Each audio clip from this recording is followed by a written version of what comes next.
संतान से कष्ट देंगे, मानसिक पीड़ा देंगे, भटकाव देंगे, बेचैनी देंगे। कौन देगा? केतु देगा। पंचम भाव में है, साफ स्पष्ट संदेश है। छठे भाव में मातुल घराना, मामा, मौसी, उसके प्रति उदारता, मधुर संबंध। तुम्हारे पास कुछ हो या नहीं हो, एक गुड़ का ढेला ही लेके पहुंचो, एक गुड़ की डली लेके पहुंचो, एक मिश्री लेके पहुंचो। नहीं है, कम से कम मीठा व्यवहार रखो, आना जाना रखो, नहीं तो फिर तोड़ देंगे। कैसे तोड़ें? किस माध्यम से? शत्रु से, बीमारी से, कर्ज से।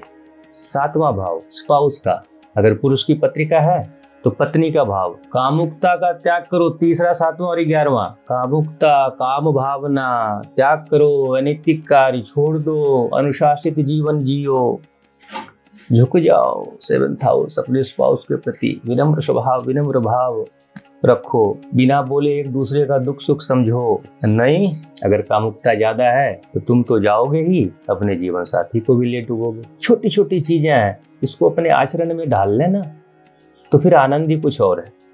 अष्टम भाव, वैसे तो बीमारी का भाव है, यहाँ केतु का होना, और ये ससुराल का कुटुंब कुनबा है। ससुराल के प्रति लालच मत रखो, मधुर संबंध रखो, अन्यथा भाई वही असाध्य रोग, ऐसी बीमारी, ऐसा रोग जल्दी से डायग्नोस नहीं हो, फिर भटकते रहो। वहां से लालच रखोगे, मंगवाते रहोगे, पत्नी को कष्ट दोगे, ताना दोगे, या वहां से मंगवाते रहोगे, उन लोगों को परेशान करोगे, तो फिर असाध्य पीड़ा। नवम भाव भाग्य का भाव, अहंकार का त्याग करो, आध्यात्मिक बनो, कर्मकांडी बनो चाहे मत बनो। अध्यात्म, आध्यात्मिक चिंतन करो, नहीं तो फिर हम चिंता दे देंगे।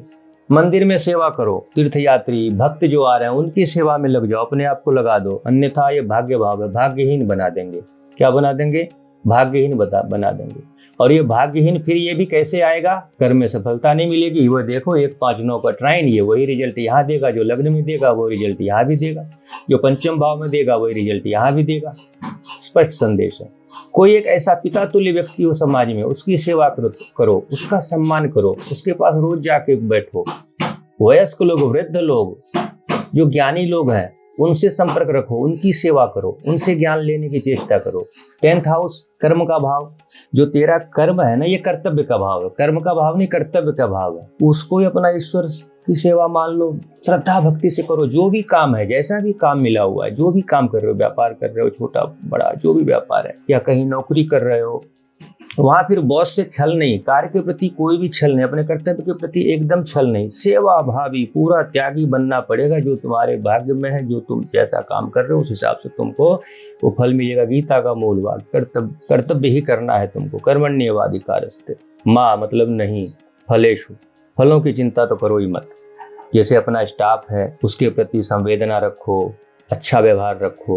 अगर वो तकलीफ में है, जो भी मदद कर सकते हो उसकी समस्या का समाधान करो, उसके प्रति समर्पण रखो। नियम बना लो कि हमको ये करना, ऐसे करना, ऐसे करना। आपकी दुकान है, आपकी फैक्ट्री है, आपके और स्टाफ है, आप कोई भी काम करते हैं तो वहाँ पवित्रता रखनी पड़ेगी। प्राण जाए पर वचन न जाए, जो आप बोलती है आपको उसके प्रति अडिग रहना पड़ेगा। एक नियम बनाइए, एक नॉर्म्स बनाइए, एक सिस्टम बनाइए, आपको उस हिसाब से ही चलना है। चाहे परिस्थिति कोई भी आए, भगवान जिस रूप में भी परीक्षा लें, अपने को उत्तीर्ण होना है। 11th हाउस आय का भाव, लाभ का भाव, बड़े भाई बहनों का भाव, उनके प्रति उनकी सहायता, उनका कुशल क्षेम पूछते रहना, उनके प्रति समर्पित होना, मित्रों के प्रति समर्पित होना। अपनी कमाई में से कुछ न कुछ दान में लगाओ, सेवा में लगाओ, समाज की सेवा, गौ सेवा, धार्मिक कार्य आपको लगाना पड़ेगा। 12 भाव, यहाँ से मोक्ष का भाव ही है ये। और यहाँ केतु, यहाँ भी वही 4th हाउस और 8th हाउस को अप्लाई कीजिए।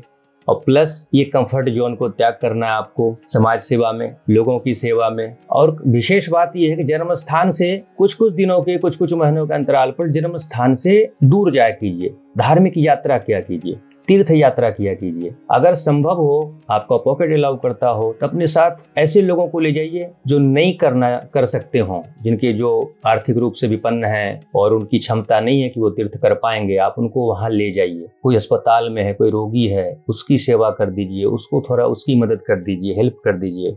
यानी समाज सेवा में, धर्म अध्यात्म में अपने आप को लगाइए, कंफर्ट जोन को त्यागिए, थोड़ा सा कष्ट होगा शरीर पर, थोड़ी सी मानसिक पीड़ा होगी, थोड़ा सा मन में ये होगा अभी मेरा पैसा खर्च हो गया, अभी मेरा समय उसमें ये लगा, अभी हमको ये करना था, फिर भी ये करना पड़ रहा है। फिर भी थोड़ा तो स्वयं से कुछ थोड़ा सा कष्ट ले लीजिए, तो फिर आगे के कष्ट से मुक्ति मिल जाएगी। और अगर यहाँ ये नहीं कर पा रहे हैं तो फिर वही केतु का वही वचन है, झुक जाओ, जैसा बोल रहे हैं उस हिसाब के अनुशासन में आ जाओ। नहीं तो अगर हम झुकाएंगे तो फिर झुकाएंगे नहीं, तोड़ेंगे, ऐसा तोड़ेंगे कि फिर उठ नहीं पाओगे, फिर अस्पताल कोर्ट का चक्कर लगाते रहो, फिर घर से दूर, मतलब ऐसे दूर चले जाओ कि फिर वो जाओ और वो वहाँ काम भी नहीं हो, यानी फिर वही निरर्थक यात्रा, सफलता नहीं मिलेगी। और सबसे ज्यादा तो वही है अस्पताल कोर्ट पुलिस थाना का चक्कर। अगर अच्छा लगा हो तो मेरा अधिकार बनता है कि पारितोषिक के रूप में आप चैनल को शेयर करेंगे, कमेंट करेंगे।